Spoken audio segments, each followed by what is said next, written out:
మీరు ఇప్పుడు రాప్తాడులో పర్యటిస్తున్నారు సార్. ఇక్కడ ముఖ్యంగా ఈ రాప్తాడు టౌన్లో రెండు ప్రధాన అభ్యర్థులు ఎప్పుడు కూడా ఇక్కడ తిరిగాడిన పరిస్థితి. ప్రజల నుంచి మీకు స్పందన ఎలా ఉంది? ఇక్కడ ప్రధానంగా ఏమేమి సమస్యలు ఉన్నాయి? మీకు ఇంతకుముందు ఈ రాప్తాడు టౌన్లో ఎలాంటి అనుబంధం? మీడియా మిత్రులకు మరియు రాప్తాడు నియోజకవర్గం ప్రజలకు నా నమస్కారం. అనుబంధం గురించి చెప్పాలంటే నేను ఎక్కడైతే ఇప్పుడు ఉన్నాను వెనకల మహర్షి వాల్మీకి గారి విగ్రహం 2 సంవత్సరాల పాటు ఆగిపోయిందనమాట. ఆ విషయం నాకు తెలిసి ఇక్కడికి వచ్చి ఆగిపోయిన ఆ పనిని చివరి వరకు కావాలంటే మొత్తం పని కావాలంటే ఎంత కావాలా అని చెప్పి అనుకొని అది చేసిన తర్వాత 4.5 లక్షలు చెప్పారు. 4.5 లక్ష పనిని పూర్తి చేయించిన తర్వాత ఈ గుడి అంతా పూర్తయింది అనమాట. అక్కడి నుంచి నా అనుబంధం రాప్తాడు నియోజకవర్గంలో స్టార్ట్ అయింది. ఇక్కడి నుంచి దగ్గరలో మన ఎస్సీ సోదరులు కూడా ఈ పని అయిపోయిన తర్వాత అంబేద్కర్ విగ్రహానికి అని చెప్పి అడిగారు. ఇప్పుడు నేను వాల్మీకిని అయ్యింది, నేను మా వాళ్ళకి 4.5 లక్షలు ఇస్తే మిగతా కుల వాళ్ళకి ఎస్సీ ఎస్టీ మైనార్టీ ఇంకా ఎక్కువ ఇవ్వాలన్నమాట.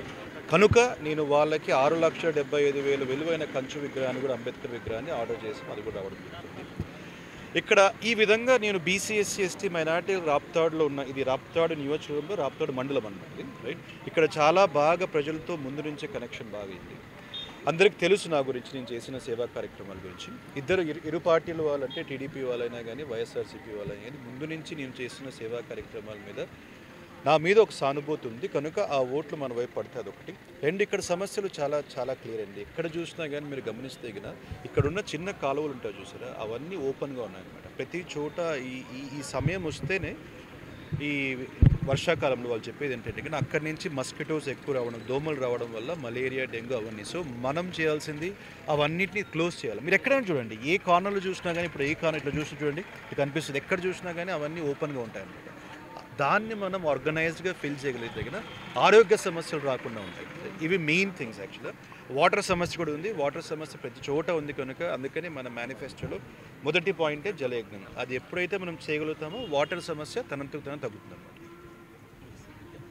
Thank you very much brother. మనం అనంతపురం జిల్లా రాప్తాడు హెడ్ క్వార్టర్లో ఉన్నాం. ఇక్కడ ఎంతోమంది ప్రత్యర్థులతో పోరాడిన ఘన చరిత్ర ఇక్కడ ఉంది. ముఖ్యంగా ఇక్కడ స్వతంత్ర అభ్యర్థి రాజేష్ కుమార్ గారు గతంలో ఆగిపోయిన, ఇక్కడ చూడొచ్చు మీరు, వాల్మీకి విగ్రహాన్ని ఆయన దగ్గర నుండి పూర్తి చేశారు. అదేవిధంగా అంబేద్కర్ విగ్రహాన్ని కూడా కట్టిన పరిస్థితి. అంతేకాకుండా అనంతపురం జిల్లాలోని రాప్తాడు నియోజకవర్గంలో ముఖ్యంగా మారుమూల పల్లెలను ప్రతిరోజు పర్యటిస్తూ ఆయన వారి సమస్యలను అడిగి తెలుసుకునే ప్రయత్నం చేస్తున్నారు.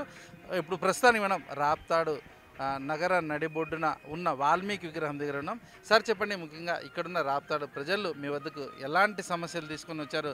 మీరు ఆల్రెడీ ఇక్కడికి వచ్చి విగ్రహాలకు మీరు ఇచ్చిన పరిస్థితి ఉంది, ప్రజలకు మీరు సేవ చేస్తున్న పరిస్థితి ఉంది. ముఖ్యంగా ఇక్కడ ప్రజలు ఏదైనా సమస్యలు మీ దృష్టికి తీసుకొచ్చారా?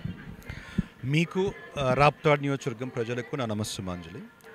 ఇక్కడ చెప్పాను కదా, నా అనుబంధం ఇక్కడి నుంచే స్టార్ట్ అయింది. ఈ వాల్మీకి విగ్రహం 2 సంవత్సరాల పాటు కట్టడం ఆగిపోయింటే వీళ్ళందరూ వచ్చి నా గురించి తెలుసుకుని రావడం జరిగింది. ఇది 4.5 లక్ష ఇచ్చి ఈ పని అంతా పూర్తి చేశాను. అప్పటి నుంచి ప్రజలు నాకు బాగా కనెక్ట్ అయ్యారు. దాని తర్వాత మీరు ఇంతకుముందు అన్నారు, అది ఎస్సీ సోదరులు అంబేద్కర్ది. అది కంచు విగ్రహం. యాక్చువల్లీ అది ఇంకా అండర్ ప్రాసెసింగ్లో ఉంది. అంటే దగ్గర ఒక 3-4 రోజుల్లో వద్ద డెలివరీ అవుతుంది. 6,75,000 కంచు విగ్రహం. సో అట్లా ప్రజలతో బాగా, ఎందుకంటే మా వాళ్ళు ఎప్పుడైతే విగ్రహాలు చూస్తారో వాళ్ళు బడుగు బలహీన వర్గాలు, బీసీ ఎస్సీ ఎస్టీ మైనార్టీ వాళ్ళ ఆత్మగౌరవం పెరుగుతుంది అనమాట. మేము ఉన్నామని చెప్పేసి ఐక్యత. దీనివల్ల ఇద్దరు పార్టీ వాళ్ళు బాగా కలిసిమెలిసి ఉంటారు అనమాట. ఈ గుళ్ళు అయినా కానీ గోపురాలైనా కానీ.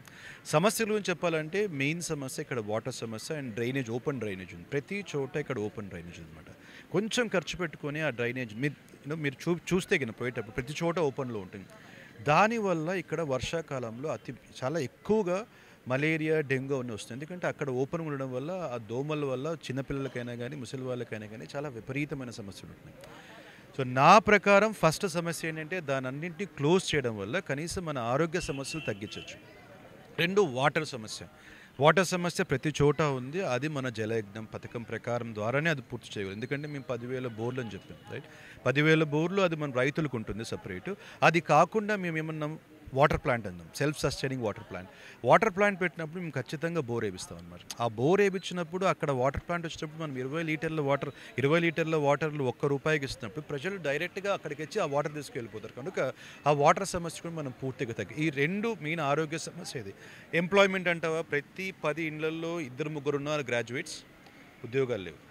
ఏదో రోజు కూలీలకు వెళ్తున్నారు, కొంతమంది డ్రైవర్కి వెళ్తున్నారు, గ్రాడ్యుయేట్స్ అనమాట, రైట్. సో అది ఆ సమస్యను మనం సాల్వ్ చేయాలంటే మన దాంట్లో ఉంది. నేను ప్రామిస్ చేశాను 2 పెద్ద కంపెనీస్ మన మేనిఫెస్టో, ప్రేమతో 12 మేనిఫెస్టోలో 2 పెద్ద కంపెనీస్ తీసుకొస్తానని చెప్పేసి. అంత లోపల ఆ పిల్లలకి కావాల్సిన సదుపాయాలు, ట్రైనింగ్ అయినా కానీ, ప్రైవేట్ జాబ్ ట్రైనింగ్ అయినా కానీ అవన్నీ కూడా మన మేనిఫెస్టోలు ఉన్నాయి. అది మనం కరెక్ట్గా చేయగలిగితే కన్నా ఈ సమస్య, మూడో సమస్య అన్ఎంప్లాయ్మెంట్ ఇష్యూస్ కూడా మనం సాల్వ్ చేయగలుగుతాం అనమాట. సార్, ముఖ్యంగా అనంతపురానికి అతి తక్కువ సమీపంలో ఈ రాప్తాడు నగరం ఉంది. ఇక్కడ ఏదైనా కనీసం ఒక నగరానికి తలపించేలా ఒక బిల్డింగ్ కూడా లేని పరిస్థితి. ముఖ్యంగా అటువంటి సదుపాయాలు రావాలంటే మీరు ఎలాంటి చర్యలు తీసుకోవచ్చు ఫ్యూచర్? సో మీరు బిల్డింగ్ గురించి చెప్పాలంటే, if talk about the entertainment గురించి మాట్లాడండి, ఒక మల్టీప్లెక్స్ కూడా లేదు మనకి. మన రాప్తాడు నియోజకవర్గం అనంతపురం దాంట్లో కూడా గమనిస్తే కదా, రైట్, కనీసం ఒక మల్టీప్లెక్స్ లేకపోవడం చాలా బాధాకరం ఉంటుంది. అంటే ఎందుకు రావట్లేదు? ఇన్వెస్టర్స్ ఎవరైనా కానీ, పీవీఆర్ అయినా కానీ, ఐనాక్స్ అయినా కానీ, ఇలాంటివన్నీ ఎందుకు రావట్లేదు అంటే ఇక్కడ ఈకో సిస్టమ్ మీద వాళ్ళ నమ్మకం లేదు. వీళ్ళు ఈ రాజకీయ నాయకులు అడుగుతున్న కమిషన్స్ అయినా కానీ అవన్నీ. సో అది నాలాంటి వ్యక్తి ఎప్పుడైతే వస్తాడో వాళ్ళు ముందుకు వస్తారు. వాళ్ళు ముందుకు వచ్చి, అంటే నేను ఒక ఎగ్జాంపుల్ చెప్పండి, ఎంటర్టైన్మెంట్ వరల్డ్ వాళ్ళు ముందుకు వచ్చి వాళ్ళు కంప్లీట్ బిజినెస్ ఫెటర్నిటీకి చెప్తారనమాట. అయ్యా మనం అందరు పోవచ్చు, కంపెనీలు అయినా కానీ, నార్మల్ సాఫ్ట్వేర్ కంపెనీస్ అయినా కానీ, మిగతా కంపెనీస్ అయినా కానీ, వాళ్ళందరికీ వాళ్ళు చెప్పగలుగుతారనమాట. మీరు వెళ్ళండి, అక్కడ ఏమాత్రం కరప్షన్ లేదు, అక్కడ ప్రాసెసింగ్ చాలా ఫాస్ట్గా ఉంటుంది. మీరు ఏ కంపెనీ పెట్టాలన్నా కానీ ప్రొఫెసర్ రాజేష్ గారు ముందు నుంచి లాస్ట్ వరకు, స్టార్టింగ్ నుంచి లాస్ట్ వరకు పూర్తి రెస్పాన్సిబిలిటీ తీసుకొని మీ ఏజెంట్ లాగైనా వర్క్ చేసి ₹1 కరప్షన్ లేకుండా చేయగలుగుతాడని అనే ఒక మెసేజ్ ఎప్పుడైతే మనం బయటికి తీసుకెళ్తామో ప్రతి ఒక్క కంపెనీ ఇలాంటి చోటకు రావచ్చు. వాటర్ సమస్య ఉంది, ప్రతిసారి చెప్తూ ఉంటాను. హంద్రీనీవా ప్రాజెక్ట్ని పూర్తిగా ఎగ్జిక్యూట్ చేయగలిగితే పేరూరు డ్యామ్ నుంచి మన రాప్తాడు నియోజకవర్గంలో ఎక్కడ కంపెనీస్ పెట్టినా కానీ అక్కడ వరకు నీళ్ళు తీసుకొచ్చే సదుపాయం మనం చేయగలుగుతామని ప్రతి చోట నేను చెప్తున్నాను అనమాట, రైట్. సో కనుక ఈ కంప్లీట్ సిస్టమ్ని మనం డెవలప్ చేయాలంటే ఫస్ట్ సొల్యూషన్ ఒక క్లీన్ ఇమేజ్ ఉన్న వ్యక్తి, ఎమ్మెల్యేగా అయ్యి చదువుకున్న వ్యక్తి, చదువు నేర్పుతున్న వ్యక్తి, పేదరికాన్ని అనుభవించి ఒక స్థాయికి వచ్చిన వ్యక్తికి సమస్య మీద అవగాహన ఉంటుంది. కనుక వాళ్ళు చేయగలుగుతారు ఇవన్నీ సమస్య పరిష్కారం. మన మేనిఫెస్టోనే అదొక పరిష్కారం అనమాట. రాప్తాడు పట్టణంలో అనంతపురం నగరానికి కూతవేటు దూరంలో ఉన్నప్పటికీ ఇక్కడ ఎలాంటి అభివృద్ధి జరగలేదని, తనలాంటి వ్యక్తి వస్తే ముఖ్యంగా ఇండస్ట్రీలు కావచ్చు, ఐమాక్స్లు కావచ్చు, ముఖ్యంగా నగరాన్ని సుందరీకరణ చేసేదిగా ముందుకెళ్తానని, తాగునీటి ఇక్కడున్న సమస్యలను ముఖ్యంగా తీర్చే ప్రయత్నం చేసేందుకు తాను అన్ని విధాలా కష్టపడతానని చెప్పి ఆయన తెలియజేస్తున్నారు. ప్రేమతో 12 కార్యక్రమాల్లో భాగంగా అందులో వాటర్ సమస్యతో పాటు ఇలాంటి అభివృద్ధికరణ సమస్యలు కూడా ఉన్నాయని చెప్పి రాజేష్ గారు తెలియజేస్తున్నారు. రాప్తాడు ప్రజలకు దగ్గరుండి ఒక అవకాశం ఇవ్వాలని చెప్పి ప్రతిరోజు అహర్నిశలు ప్రయత్నిస్తున్న పరిస్థితి చూస్తూనే ఉండండి. రాప్తాడు నుంచి కెమెరామెన్ రాఘవేంద్రతో హనుమంతు, హిట్ టీవీ, అనంతపురం.